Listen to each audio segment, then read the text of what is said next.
तुम्हा सर्वांचं पुन्हा एका नवीन ब्लॉगमध्ये स्वागत आहे। तर जसं की तुम्हाला माहिती आहे उन्हाळ्याचा सीझन चालू झालेला आहे आणि सगळीकडे वाळवणाचे प्रकार करायचे चालू आहेत। सगळीकडे जे ती गृहिणीचा तो तिच्या संसाराचा एक अविभाज्य भाग आहे की उन्हाळ्यामध्ये कुरडया पापड वेगवेगळ्या प्रकारचे पापड म्हणा कुरडया म्हणा ती करत असते। तर असाच एक नवीन प्रकार आज पाहण्यासाठी आपण शिवगण काकींकडे आलेलो आहोत। तर चला तर मग जास्त वेळ न घालता पहिला आपण ते कोणता वाळवणाचा प्रकार दाखवणार आहेत हे आपण त्यांच्याच तोंडून ऐकूया। म्हणजे कोणता प्रकार करणार आहेत? साबुदाणा आणि बटाटा वडा। बरं, त्यासाठी लागणारं साहित्य सांगा।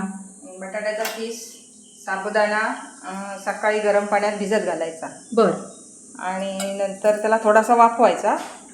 आणि मिरची आणि जिऱ्याचं कूट आणि शेंगदाणा नमक। अच्छा, साबुदाणे किती घेतलेत तुम्ही? प्रमाण साधारण पाव किलो। अच्छा, आणि बटाटे किती घेतले? पाव किलो। हे बघा बटाटे किसून घेतलेले आहेत बरोबर। हे एवढंच साहित्य लागणार आहे। हो। बटाटे किसून घेतलेले आहेत, त्यानंतर पाव साबुदाणे किलो भिजवून. साबुदाणे सकाळीच भिजवून गरम घेतले. पाण्यात भिजवून घेतलेत। हं. चवीपुरतं मीठ आणि जिरं आणि मिरचीचं ठेचा हा तुम्ही म्हणजे ठेचूनच घेतलाय ना, मिक्सरवरती नाही? ठेचून हा, तर ही खलबत्त्यात. खलबत्त्यामध्ये घेतला। आता चला तर मग कृतीकडे वळूया। कसं कसं करायचं आहे? बटाट्याचा किस आहे ना, हां, आता हे गॅसवर तुम्ही काय काय ठेवलंय? त्याच्यात थोडं मीठ टाकून अच्छा, पहिला हे तुम्ही कढई ठेवलेली आहे, त्या कढईमध्ये पाणी किती उकळायला ठेवलेत का? हां, पाणी 1.5 ग्लास ठेवलंय। 1.5 ग्लास पाणी त्याच्यामध्ये हा किसून घ्यायचा, किसलेला बटाट्याचा किस आहे ना तो जरा वाफवून घ्यायचा।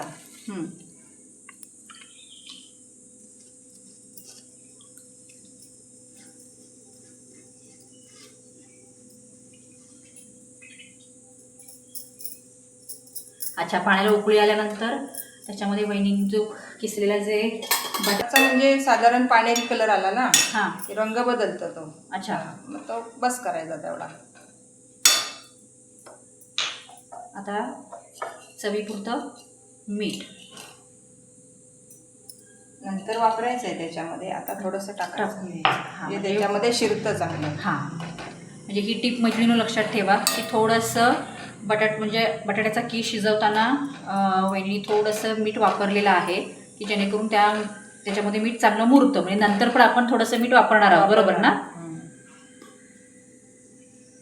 साधारण काय कलर बदलला ना, चेंज झाला, बस करायचं।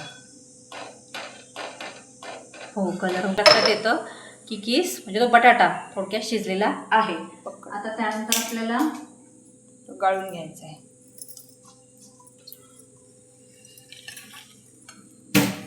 आता गॅसवरून खाली उतरवून चाळणीमध्ये वहिनींनी काय केलं, हा गाळून घ्यायचा का? शिजवून घेतल्यानंतर आता तुम्ही किती मिनटं शिजवून घेतला? 7 मिनिटं। म्हणजे ज्या प्रकारे तुमचं प्रमाण असणार आहे, थोडं बटाटा कीस जास्त असेल तर थोडा जास्त वेळ लागेल। 5 मिनिटात होतो। असा उकळलेलं पाणी असेल तर जास्त वेळ लागत नाही। आता असा नकाने जरा नरम झाला ना की तो शिजला। आता पुढची कृती आपल्याला हा चांगला बघा गाळून घेतलेला आहे। आणि दुसरी गोष्ट मध्ये माहिती आहे, असं हे बटाट्याचं जे आता वहिनीने पाणी आहे तर हे पाणी खूप महत्त्वाचं असतं, उपयोगाला येतं। पण त्याचा काय वहिनी उपयोग कसं करणार नाही, तर आपण ते फेकून देऊया। कारण ज्यांना चेहऱ्याला वगैरे काळे डाग की वगैरे असे मुरुमाचे डाग पडले असतील तर त्यासाठी आपण हे पाणी वापरू शकतो। तर पुढे आता आपण काय काय केलं, जे वाफवून घेतलेले गरम पाण्यात भिजवलेले साबुदाणे जे आहेत त्याच्यात मीठ टाकलेलं आहे। त्यानंतर ते हिरवं वाटण, हां, मिरचीचा ठेचा थोडक्यात, की ज्याच्यामध्ये फक्त जिरं आणि मिरची इतकंच वापरलेलं आहे, याच्यापेक्षा जास्त काही टाकलेलं नाही। परत दुसरं तुम्हाला इथे विचारायचं आहे, रंगासाठी वगैरे आपण याच्यात काय दुसरं वापरू शकतो? वापरू शकतो, पण सहसा नाही वापरत, कारण उपवासच आहे ना ते पदार्थ। अच्छा, त्याच्यात रंग नाही शक्यतो वापरायचा नाही। अच्छा, म्हणजे हे खास करून फक्त उपवासासाठी करायचं आहे।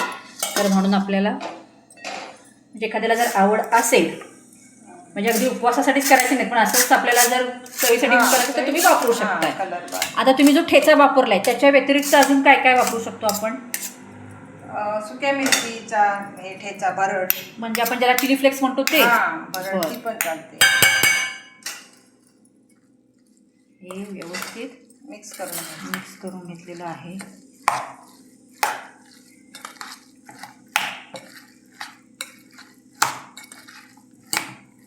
उपवासासाठी म्हणजे खरंच मी सुद्धा पहिल्यांदाच ऐकली ही रेसिपी, साबुदाणा बटाटा वडे. कारण आपण खिचडीसोबत पण शेअर करूया. तर आता थोडासा साबुदाणा माझा कच्चा राहिलाय, तो गरम पाण्यात ठेवून आपण तो वाफवून घेऊया. अच्छा, म्हणजे ही आपण एक अशी कृती आहे की जर तुम्हाला वाटलं की थोडासा कच्चा आहे तर तो असा वाफवायचा पाण्यात ठेवून दांडा. अच्छा, फुलून येतो.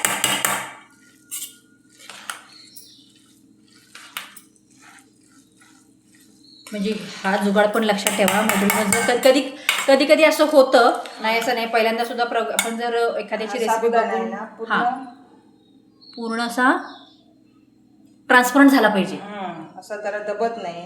अच्छा, म्हणजे याचा थोडासा कच्चा राहिलाय तर थोडासा आपण पाण्यामध्ये असा जरा वाफवून घेऊया. अच्छा, हे बघा वाफवण्याची कृती.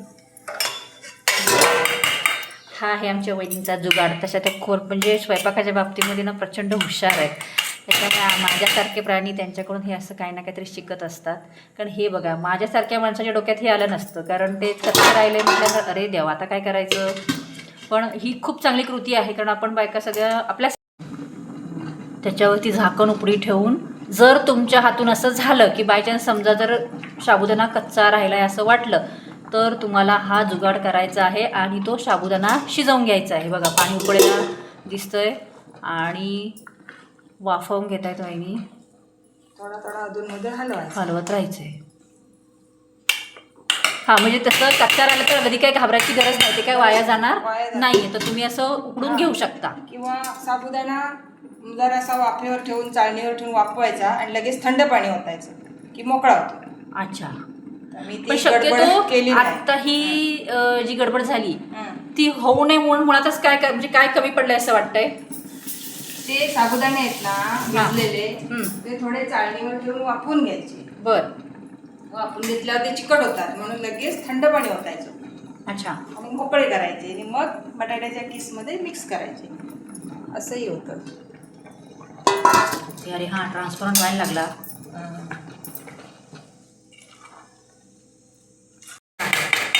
आता ते मिश्रण तयार झालंय तर हे कसं ओळखणार? कसं तयार झालेलंच आहे ते, फक्त जरा साबुदाण्यासाठी आपण वाट बघतोय. आपल्याला आता साबुदाणा तुम्ही सकाळी भिजवला तोच मुळात उकळलेल्या पाण्यात भिजवला की नुसतं नॉर्मल गरम पाणी उकळलेल्या पाण्यात भिजवला? आधी रात्री भिजवलेला नाही, सकाळी भिजवला. मग करायच्या किती वेळ अगोदर आपल्याला समजा करायचं आहे तर किती वेळ अगोदर करायचं? 1.5 तास भिजला तरी बस होतो. रात्रभर भिजला तरी पण चालतो. हां, 1.5 तास भिजला तरी पण चालतो. म्हणजे रात्रीचं जरी भिजवायचं म्हटलं तरी पण आपण गरम पाण्यातच भिजवायचं ना? थोडंसं पाणी वहिनीने ऍड केलेलं आहे त्याच्यामध्ये, पण बघा सैलसर होण्यासाठी. पण मिश्रण तयार होत आलं ते.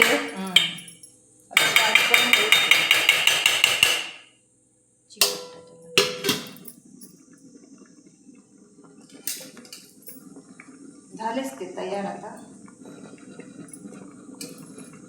बऱ्यापैकी तयार झालेले आहे. तर मला सांगा, तुम्ही आतापर्यंत वाळवणाचे कुठले कुठले प्रकार केलेत वहिनी? बाहेर सुकत घातलेले आहेत. अच्छा, तरी पण नावं सांगा. तेच साबुदाणा बटाटा वडे, वेफर्स बटाटे. हे बघा, वेफर्स पण वहिनीने करून ठेवलेले आहेत. आता ते फक्त शिजवून घ्यायचे आहेत आणि तयार करायचे आहे. आवाज येतो, बघूया शिजलेले.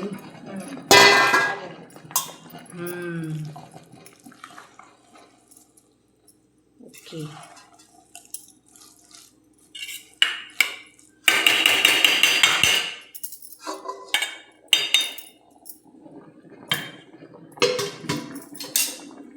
अजून थोडासा किती वेळ लागेल अंदाजे? अजून एक थोडासा वेळ लागणार आहे. हे करण्यासाठी चाललेलो आहोत.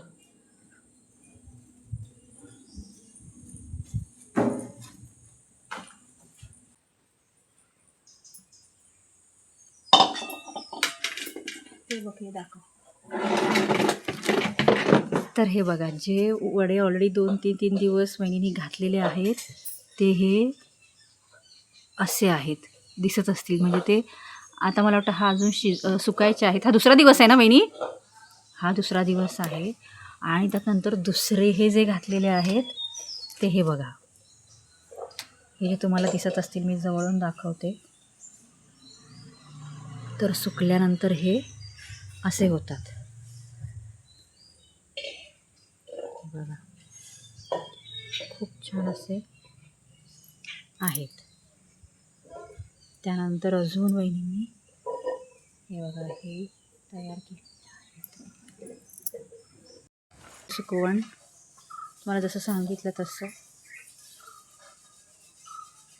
हे बटाट्याचे वेफर्स चांगले सुकलेले आहेत. वा. आणि हे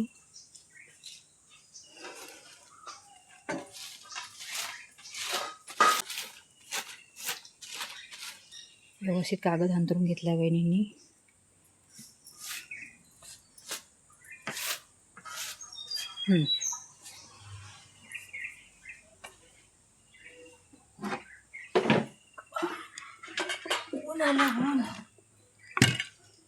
चला, तर आता आपण वहिनी वडे करायला सुरुवात करतायत. तर ही कृती फार महत्त्वाची आहे.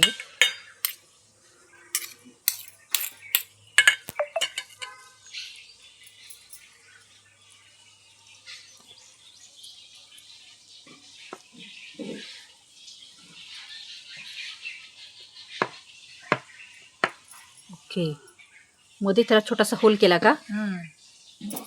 तर वडे वाटले पाहिजेत ना.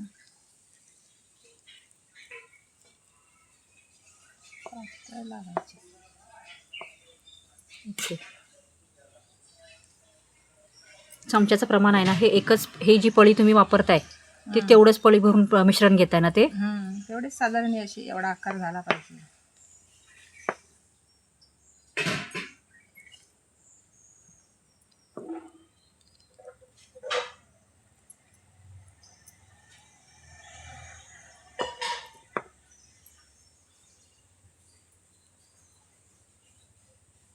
आता हे आज घातले, हे तुम्ही ऑलरेडी पहिले घातलेले आहेत. किती दिवसापूर्वी घातलेत हे?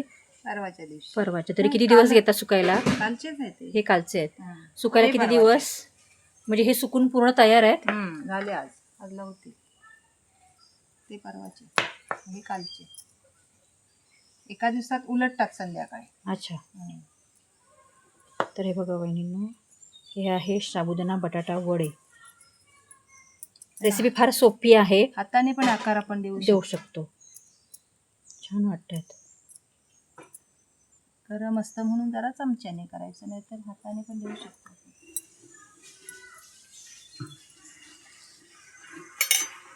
तर 2-3 दिवसापूर्वी वहिनीने पहिले साबुदाणा वडे करून घेतलेले आहेत. तर आता ते सुकल्यानंतर कसे तळतात तर ते बघूया आता आपण. बघा, हे तळल्यानंतर म्हणजे कमीत कमी किती दिवस लागले सुकायला? 3 दिवस लागतात. 3 दिवस लागतात. तर अगोदर वहिनीने हे करून घेतलेले होते. तर हे बघा,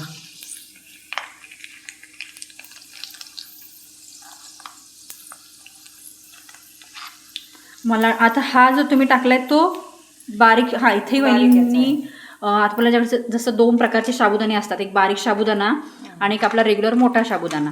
आता हे जे पापड आहेत ते सुद्धा बारीक साबुदाणा वापरून केलेले पापड आहेत बरं का, हे महत्त्वाचं. तर तो बऱ्यापैकी हा बघा असा फुलतो तळल्यानंतर. हे बघा, छान होत आहेत. आणि आता हा जो टाकतोय आपण तो रेग्युलरचा आपला जो मोठा साबुदाणा आहे, जसा मगाशी पण आपण कृतीमध्ये बघितला, तर त्या साबुदाण्याचे हे आहेत साबुदाणा वडा. तर हे बघा, मस्त असे छान फुललेले आहेत. आणि जो बटाटा आहे तो तेलामध्ये तळल्यानंतर ना तो खमंग वास बघा किती छान येतो. तर हे मोठ्या साबुदाण्यामध्ये याच्यामध्ये चिली फ्लेक्स टाकलेले आहेत वहिनींनी. खरंच मस्तच फुलले. म्हणजे आपल्या बारीक साबुदाणा ज्याला आपण म्हणजे त्याला मला वाटतं काहीतरी इन्स्टंट साबुदाणा असं म्हणतो ना, तो साबुदाणापेक्षा हे जे रेग्युलरचा आपला मोठा साबुदाणा आहे त्याचे हे चांगले फुलले बघा. हे तरी अजून फुलते.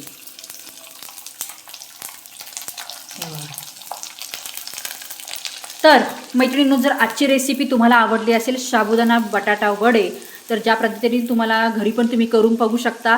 आधी 1/2 किलोचं प्रमाण घ्या, जास्त प्रमाण करून घेऊ नका, की जेणेकरून एखादी त्याच्यापेक्षा नवीन मोठे पण करू शकता. हे मीडियम साईजचे वहिनीने केलेले आहेत. तर मग जास्त लागतं ना. हे बघा, तुम्हाला एकदम जवळून दाखवते. हे आहेत साबुदाणा बटाटा वडे. आता ह्याच्यामध्ये 2 प्रकारचे वडे.